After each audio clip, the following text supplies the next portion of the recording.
तबाही के काउंटडाउन पर खड़ी है पूरी दुनिया। आमने सामने है बेन्यामिन नेतन्याहू और मुस्तफा खामेनी।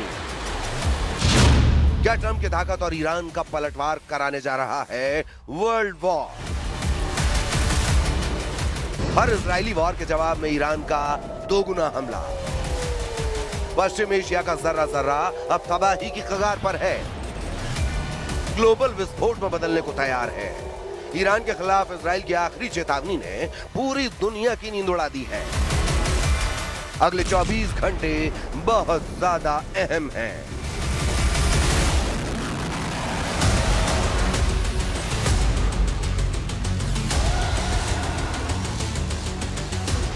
होर्मुज, लेबनान, लाल सागर, दुनिया के दो सबसे बड़े दुश्मन इन मोर्चों पर महायुद्ध के मुहाने पर खड़े हैं।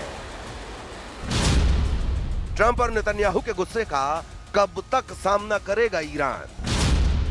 क्या ईरान के साथ खुल्लम खुला खड़े हो जाएंगे रूस और चीन? अब जंग फिसल चुकी है डोनाल्ड ट्रंप के हाथों से। फैसला इजराइल कर रहा है, जंग अमेरिका लड़ रहा है। क्या ईरान को ट्रंप की चेतावनी पूरे पश्चिम एशिया में ब्लैकआउट की वजह बन जाएगी? ईरान अंधेरे में डूबा तो खाड़ी में खड़ा होगा प्याज का संकट, और इजराइल में तबाह कर दिए जाएंगे पानी के वो जरिए जिनसे 90% इजरायली प्याज बुझाते हैं। हॉर्मुज में दुनिया देखने जा रही है कयामत वाली जंग। ईरान ने बता दिया है, एक एक अमेरिकी सैनिक को चुन चुन कर निशाना बनाया जाएगा। इजराइल बता रहा है कि डिमोना पर अगला अटैक मतलब ईरान पूरी तरह खत्म। दुनिया पूछ रही है, क्या अगले 24 घंटे में आएगी सबसे डरावनी खबर? तेल अवीव पर 100 मिसाइलों की बरसात, तेहरान का आधा शहर राख में तब्दील, नेतन्याहू का ऐलान, ईरान का अंत तय है। क्या डिमोना बनेगा अगला टारगेट? क्या शुरू हो चुका है परमाणु युद्ध? क्या होर्मुज बन चुका है वर्ल्ड वॉर का एपिसेंटर? और बड़ी खबर आपको बता दें, ईरान ने फिर मिसाइल हमलों से जवाब दिया है। ट्रंप ने ईरान से बातचीत की, वहां बिजली प्लांट पर हमला टालने का दावा किया ट्रंप की ओर से, लेकिन ईरान ने बता दिया कि ट्रंप उसे झांसा देना चाहते हैं। ईरान इस झांसे में बिल्कुल नहीं आएगा। ईरान के रेवोल्यूशनरी गार्ड ने मिसाइल अटैक की 77वीं लहर जारी कर दी और इसमें कई तरह की बैलिस्टिक मिसाइल इजराइल की तरफ दागी गई हैं। तो जहां पर कुछ दिनों के विराम के बाद ट्रंप की ओर से कही गई, ये कहा गया कि भाई हम बिजली प्लांट पर हमला नहीं करेंगे और किसी भी तरीके का भी हमला नहीं होगा, हम बातचीत कर रहे हैं ईरान की ओर से। लेकिन वहीं दूसरी तरफ ये 77वीं लहर है ईरान की ओर से जो दागी गई है बैलिस्टिक मिसाइल की। ट्रंप ने 48 घंटे का अल्टीमेटम वापस लेकर इजराइल को फंसा दिया है। इस युद्ध में ट्रंप के बैकफुट पर जाने की बहुत बड़ी वजह बताई जा रही है। जब से पेंटागन ने बताया कि अमेरिका का ग्राउंड ऑपरेशन बहुत गलत फैसला साबित होगा, उसके बाद से ही ट्रंप ने इस युद्ध से अपने पैर खींचने का सिग्नल देना शुरू कर दिया है।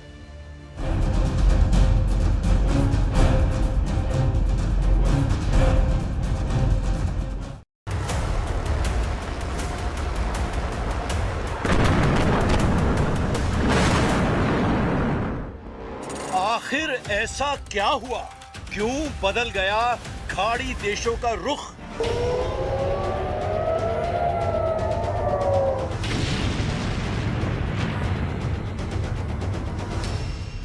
जंग से ट्रंप का सरेंडर, अब ईरान वर्सेस खाड़ी देशों का युद्ध।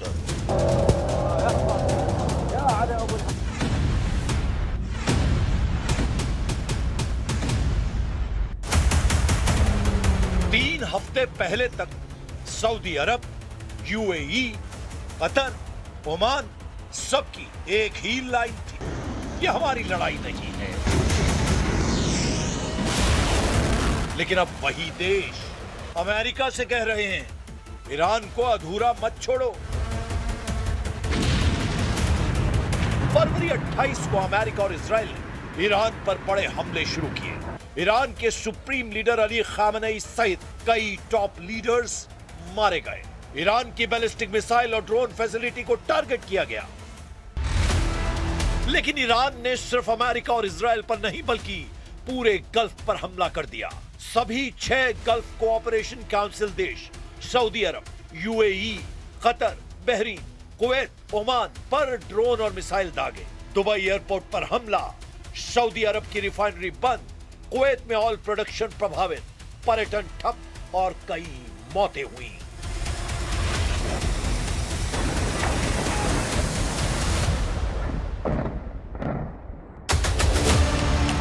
खाड़ी देशों ने शुरू में ट्रंप को चेतावनी दी थी, ईरान के साथ युद्ध मत छेड़ो, डिप्लोमेसी से बात सुलझाओ, क्योंकि वो जानते थे कि ईरान बदला लेगा और पड़ोसी देशों को निशाना बनाएगा।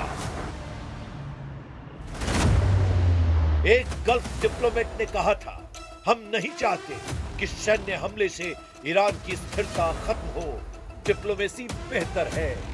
लेकिन ईरान के हमलों ने सब बदल दिया। अब यूएई, सऊदी अरब, कतर और बहरीन कह रहे हैं युद्ध रोकना नहीं, ईरान की मिलिट्री को इतना कमजोर करना चाहते हैं कि वो कभी पड़ोसियों पर हमला न कर सके।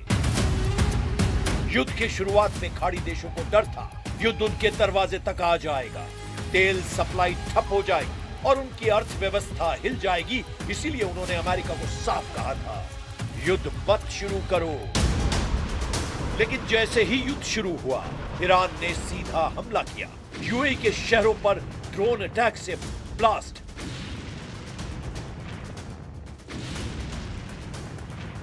सऊदी अरब के ऑयल इंफ्रास्ट्रक्चर पर missile blast, Qatar, Bahrain, Kuwait तक निशाने पर ब्लास्ट। यानी जो युद्ध से बचना चाहते थे वो युद्ध में घसीट लिए गए। कुछ एक्सपर्ट्स अभी भी दावा कर रहे हैं कि अगर युद्ध ऐसे खत्म हुआ कि ईरान के पास अभी भी मिसाइल और ड्रोन बचे रहे तो ये स्ट्रेटेजिक डिजास्टर होगा। अब खाड़ी देश चाहते हैं कि ईरान के पास अपने पड़ोसियों को नुकसान पहुंचाने की ताकत ही न बचे। If you want proof that Iran endangers the entire world, the last 48 hours have given it. In the last 48 hours, Iran targeted a civilian area. They're doing that as a mass murder weapon. खाड़ी की जंग में UAE सबसे ज्यादा आक्रामक है। कुछ reports में दावा किया गया है कि अब सऊदी अरब और यूएई अमेरिका इजराइल के साथ मिलकर जंग में शामिल होने पर विचार कर रहे हैं। लेकिन ओमान का रुख अलग है, वो सिर्फ जल्दी युद्ध खत्म करना चाहता है। ईरान के हमलों ने गल्फ को दिखा दिया कि अगर ईरान मजबूत रहा तो खाड़ी देश खतरे में रहेंगे। गल्फ देश अब अमेरिका से कह रहे हैं कि ईरान के मिसाइल और ड्रोन साइट को पूरी तरह से तबाह कर दो। लेकिन इजराइल अभी भी जंग में कई मोर्चों पर फंसा हुआ है। खासकर लेबनान में हिजबुल्लाह के खिलाफ इजराइल के ऑपरेशन में आम नागरिकों के मारे जाने से सवाल खड़े हो रहे हैं। गल्फ के एक्सपर्ट ने दावा किया कि इजराइल और गजा की जंग को अभी भुलाया नहीं गया है। ईरान के कमजोर होने से जो बढ़त इजराइल को मिली वो लेबनान में इजराइल के एक्शन से बर्बाद हो रही है। लेकिन जंग के मोर्चे पर खाड़ी देशों को भी सबक मिला है। अमेरिका पर ज्यादा निर्भरता खतरा है। ये अब air defence, anti drone technology में निवेश बढ़ा रहे हैं, अपनी सिक्योरिटी पार्टनर्स को डाइवर्सिफाई करेंगे। अभी युद्ध जारी है। ईरान की मिसाइलें इजराइल पर गिर रही हैं। इजराइल ईरान के अंदरूनी इलाकों में स्ट्राइक्स कर रहा है। उधर गल्फ ने इस जंग को एक दिशा में मोड़ दिया है। वो चाहते हैं कि ईरान पर ऐसा हमला हो जिससे वो कभी न उठ सके। खाड़ी देश हॉर्मुज का रास्ता बंद होने से भी गुस्से में है। स्ट्रेट ऑफ हॉर्मुज में जहाजों की आवाजाही प्रभावित है। ग्लोबल ऑयल सप्लाई पर खतरा बढ़ता जा रहा है। इंश्योरेंस, ट्रेड, सब पर असर हो रहा है। लेकिन सवाल अब ये है, क्या खाड़ी देशों का ये नया रुख इस युद्ध को खत्म करेगा या इसे और खतरनाक बना देगा? क्योंकि एक सच्चाई ये भी है, अगर ईरान पूरी तरह कमजोर हुआ तो मिडिल ईस्ट का पावर बैलेंस बदल जाएगा। सऊदी और यूएई मजबूत होंगे, लेकिन इजराइल का दबदबा भी बढ़ेगा। और यही बात कई अरब देशों को असहज भी कर रही है। दूसरी ओर अगर युद्ध लंबा खिंचता है तो सबसे बड़ा खतरा है रीजनल वॉर का। हिजबुल्लाह पहले से एक्टिव है। यमन से हूती भी हमला कर रहे हैं। इराक और सीरिया में मिलिशिया तैयार बैठे हैं। यानी एक चिंगारी पूरे मिडिल ईस्ट को जला सकती है। और सबसे बड़ा सवाल क्या अमेरिका अंत तक खाड़ी देशों का साथ देगा? इतिहास गवाह, अमेरिका कई बार युद्ध शुरू करता है लेकिन खत्म होने से पहले पीछे हट जाता है। और अगर ऐसा हुआ तो ईरान का अगला निशाना सीधे खाड़ी देश होंगे, यानी खाड़ी देशों के सामने दो ही रास्ते हैं। या तो अभी ईरान को पूरी तरह खत्म करवाओ या फिर आने वाले सालों में बार बार हमलों के लिए तैयार रहो। लेकिन इसी बीच इस पूरे युद्ध में एक बड़ा ट्विस्ट आ गया है। अमेरिकी प्रेसिडेंट डोनाल्ड ट्रंप ने दावा किया है पिछले 2 दिनों में ईरान के साथ बहुत अच्छी और सकारात्मक बातचीत हुई है। जिस युद्ध को खाड़ी देश और तेज करना चाहते हैं, उसी समय अमेरिका बातचीत की राह पर जाता दिख रहा है। ट्रंप के इस बयान का पहला मतलब, ये युद्ध विराम की तरफ पहला बड़ा संकेत हो सकता है, क्योंकि पहली बार जंग के बीच समाधान की बात सामने आई है। दूसरा और सबसे बड़ा संकेत, डोनाल्ड ट्रंप ने अगले 5 दिनों के लिए ईरान के पावर प्लांट्स और ऊर्जा ठिकानों पर हमले टाल दिए हैं, यानी 5 दिन के लिए जंग रुकी हुई है। We have had very, very strong talks. We'll see where they lead. We have major points of agreement. I would say almost all points of agreement.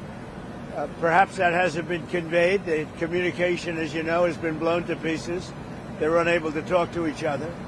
But we've had very strong talks. कुछ experts इसे technical pause तो कुछ इसे America का back foot भी मान रहे हैं। तीसरा संकेत यह हो सकता है कि पर्दे के पीछे बैक चैनल डिप्लोमेसी तेज हो चुकी है।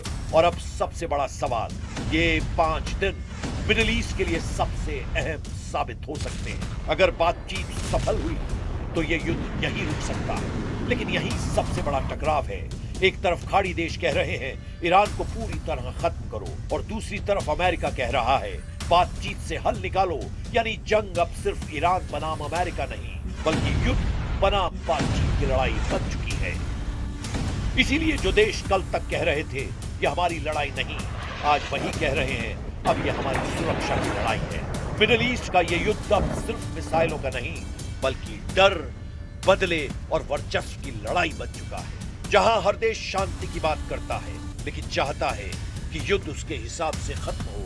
तो क्या ईरान को खत्म करने की ये रणनीति मिडिल ईस्ट में नई शांति लाएगी, या फिर ये बनेगी एक ऐसी आग जो पूरे इलाके को अपनी चपेट में ले लेगी?